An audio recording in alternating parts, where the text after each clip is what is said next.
आज हम टेबल्स पे काम करेंगे।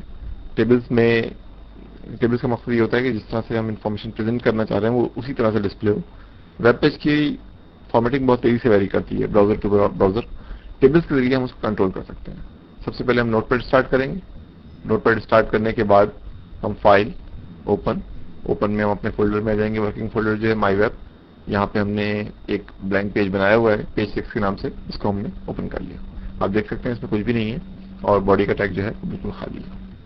अब टेबल का जो टैग है इसमें दो बातें इंपॉर्टेंट। टेबल से जिस आप देखते हैं कि उसमें रॉज और कॉलम होती हैं, यानी रॉज कितनी है और कॉलम्स कितने हैं।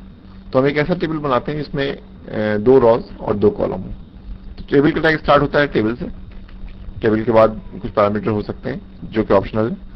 उसके बाद हमें बताना है कि रॉज कितनी है, तो हम TR से रॉ को लिखते हैं। TR के बाद हमें बताना होता है कॉलम कितने हैं, तो कॉलम के लिए हम TD और /TD इस्तेमाल करते हैं। TD और /TD का मतलब ये है कि टेबल डेटा, यानी एक कॉलम जो है उसमें डेटा क्या है। एक रॉ में क्योंकि 2 कॉलम है हमारे पास, इसलिए हमने यहाँ पे TD का टैग 2 दफा इस्तेमाल किया। इसी तरह से क्योंकि हमारे पास टोटल दो रॉज हैं, इसलिए हमने TR का टैग जो है वो 2 दफा इस्तेमाल किया। अब देखें हमने एक रॉ तो बना ली थी, अभी दूसरी रॉ हम बना रहे हैं। इसके बाद हम देखते हैं कि इसमें क्या है पॉसिबिलिटी है। 2 रॉज और 2 कॉलम करने के बाद हम टेबल को क्लोज कर देंगे। तो टेबल हमने बनाया है लेकिन इसमें कोई डाटा नहीं है। डाटा जो है इनफैक्ट वो डाटा सेल के अंदर होता है और सेल हमने बताया है कि TD और /TD के बीच में होते हैं। अब अगर इस टेबल को मैं डिस्प्ले करना चाहूं तो शायद ये बहुत सारे ब्राउजर्स पर डिस्प्ले ना हो सके, इसलिए हमें कुछ फॉर्मेटिंग करना पड़ेगी। एक दफा फिर समझ लें कि टेबल है हमारे पास, टेबल के अंदर रॉज हैं जो कि TR से डिनोट करते हैं हम, TR/TR से, और एक रॉ के अंदर मल्टीपल कॉलम्स हैं जो कि TD और /TD से रिप्रेजेंट करते हैं। अब टेबल के अंदर क्या क्या पॉसिबिलिटीज हो सकती हैं कि टेबल्स में आप बॉर्डर दे सकते हैं। फॉर एग्जाम्पल आप कहते हैं कि border is equal to 1, table के बॉर्डर नजर आएंगे। इसी तरह से इसका बैकग्राउंड कलर दे सकते हैं, और इसी तरह से TD है, बैकग्राउंड कलर भी हम करते हैं। TD है, TD में जो सबसे इंपॉर्टेंट चीज है वो ये है कि इसकी विड्थ कितनी होगी। विड्थ अगर आप कहते हैं कि इसकी विड्थ 50% है, 50% ऑफ द टेबल है, तो ये चीज आपको दोनों कॉलम से मेंशन करनी होगी और इनका टोटल कोशिश करें कि 100 से एक्सीड ना करें। अगर एक्सीड करता है तो फिर डिफरेंट ब्राउजर में डिफरेंट बिहेवियर आपके सामने आएगा। लेकिन विड्थ की क्लॉज मैंने यहाँ पे भी डाल दी, 50% कर दिया। अच्छा, एक चीज में रखिएगा कि अगर एक रॉ में एक कॉलम जो है वो 50% है, दूसरी रॉ में वो 20 और 80% नहीं हो सकते, बल्कि पूरे टेबल का ऑर्डर एक ही होता है। कुछ मैटर भी हम देखना चाहेंगे। मिसाल के तौर पर मैं यहाँ लिखूंगा कॉलम 1, इसके बाद ये कॉलम 2 है, यहाँ पे मैं कॉलम 2 करना चाहूंगा। ये रॉ 2 का कॉलम 2 है, 1 और 2 है, तो यहाँ पे मैंने कॉलम 1 कर दिया, यहाँ पे मैंने कॉलम 2 कर दिया। 1 ऑफ 2 कर दें चले, ताकि डिफ्रेंशिएट कर सकें इसको कि कौन सी रॉ है। डेटा हमने इसलिए लिया है ताकि जो हम टेबल डिस्प्ले करें उसको हम समझ सकें कि वो किस तरह से डिस्प्ले हो रहा है। इसको सेव कर लेते हैं, फाइल सेव करने के बाद इसको डिस्प्ले कर देते हैं ब्राउजर में, देखते हैं कि क्या रिजल्ट आता है।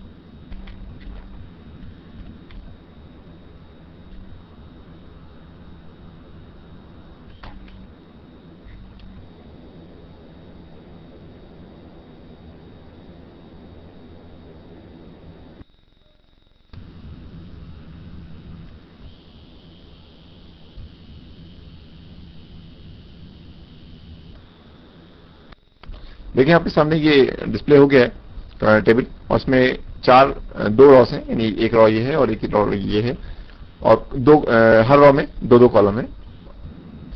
विड्थ हमने यहाँ पे कंट्रोल नहीं की थी। देखिए हम टेबल की बॉर्डर तो डिफाइन की है लेकिन विड्थ डिफाइन नहीं की। अगर हम यहाँ पे विड्थ की क्लॉज डाल दें और विड्थ इक्वल टू 100% कर दें तो ये 100% ऑफ दी स्क्रीन होगी। तो हम सेव कर लेते हैं, सेव करके हम रिफ्रेश करते हैं। अब देखिए कितना फर्क पड़ गया, क्योंकि पहले हमने टेबल की विड्थ नहीं बताई थी, इसलिए टेबल में जितना डाटा था उतनी ही विड्थ थी। लेकिन अब हमने बता दिया कि 100% ऑफ द पेज होगी, तो टेबल की विड्थ 100% ऑफ द पेज है, और क्योंकि एक कॉलम 50% ऑफ द टेबल है इसलिए वो उसके इक्वल आपके सामने नजर आ रहा है।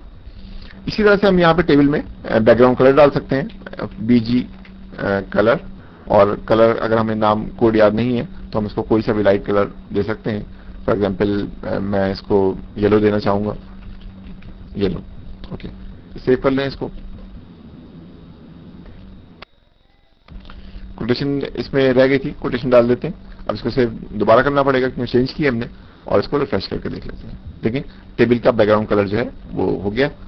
अब इसमें हम कुछ और वेरिएशंस करते हैं। मिसाल के तौर पे जिस तरह से आपने एक सेल बनाया है, सेल का भी बैकग्राउंड कलर हो सकता है जो कि डिफरेंट हो सकता है। इसी तरह से दूसरा सेल है, इसका बैकग्राउंड कलर भी डिफरेंट हो सकता है।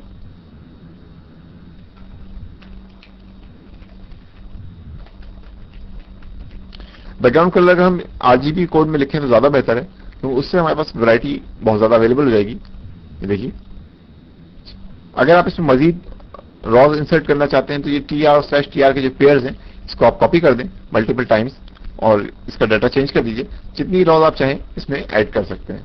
इस फाइल को मैं सेव कर रहा हूं, देखिए कितनी रॉज हमारे पास हो जाएंगी। इसी तरह से अगर आप कॉलम करना चाहें तो कॉलम भी ऐड कर सकते हैं। कॉलम करने के लिए आपको ये करना होगा कि आपके पास टीडी के जो पेयर हैं इनको कॉपी करना होगा। लेकिन ये ध्यान में रखिए कि अगर टीडी के पेयर कॉपी कर रहे हैं या बढ़ा रहे हैं तो वो हर रॉ में आपको ऐसा करना है। और फिर इनकी विड्थ जो है उसका टोटल इक्वल होना चाहिए 100 के, यानी 50% है तो 50-50% आप 3 टाइम्स नहीं कर सकते, बल्कि आपको ये 2 टाइम करना है। अगर 3 टाइम्स करना है तो फिर आप इसकी 50% को चेंज करके 20-40 या जो भी कॉम्बिनेशन आप बनाना चाहें वो बना सकते हैं। टेबल में और रॉ में आपके पास हाइट की क्लॉज भी है। हाइट आप इसमें डिफाइन कर सकते हैं। टेबल की हाइट का मतलब ये होगा कि टेबल की टोटल हाइट मिनिमम कितनी होगी। अगर आपकी हाइट उससे ज्यादा है, टेबल की हाइट उससे ज्यादा है तो वो उस पर एक्ट करेगा। लेकिन अगर मिनिमम डाटा नहीं है उसमें तो मिनिमम हाइट कितनी होगी, लेट से मैं कहता हूं कि मिनिमम हाइट जो है ये होनी चाहिए लेट से 500 पिक्सल्स की। इसी तरह से आप एक कॉलम की हाइट भी बता सकते हैं, इसकी हाइट कितनी होगी, यहाँ पे हाइट की क्लॉज दे सकते हैं। इसके अलावा टेबल्स में हमने दिया है बैकग्राउंड कलर। बैकग्राउंड कलर के अलावा आपके पास एक और क्लॉज भी अवेलेबल है, that is called border colour. Border colour क्या होगा आपके, बैकग्राउंड कलर तो हमारा येलो है टेबल का, लेकिन बॉर्डर कलर लेट से हम कहते हैं कि रेड होगा। अब देखिए बॉर्डर कलर रेड किस तरह से हो सकता है, इसके लिए हमें इसको सेव करेंगे। पहले सेव करने के बाद रिफ्रेश करेंगे, देखिए बॉर्डर कलर इसका डिफरेंट हो गया।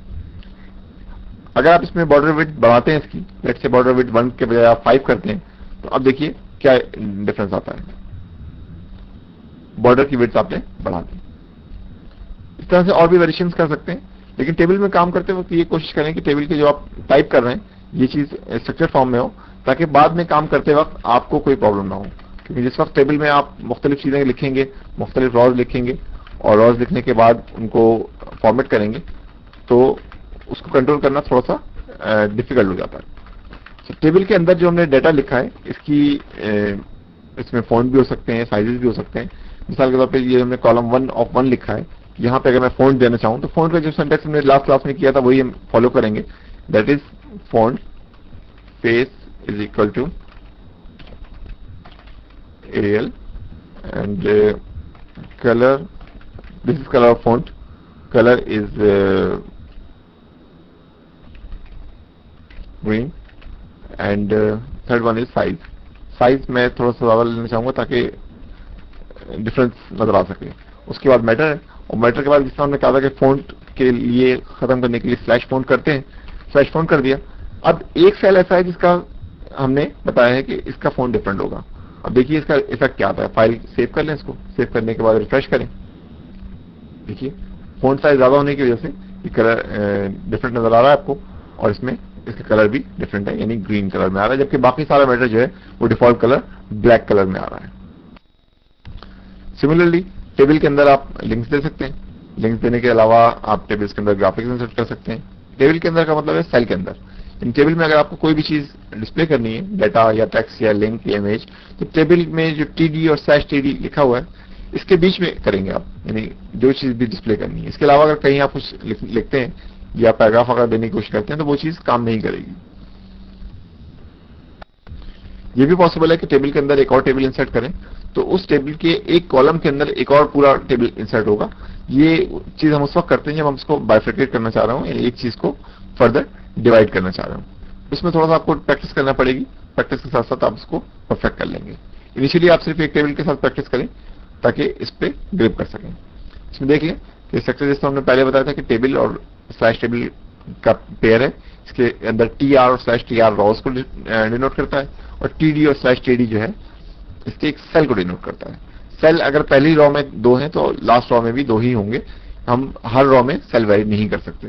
अगर वेरी करेंगे तो उसके लिए हमें एक और स्पेशल कमांड अप्लाई करना पड़ेगी, अदरवाइज की फॉर्मेटिंग आउट हो जाएगी। अब हम मूव करेंगे अपने एक और एडवांस टॉपिक पे। तो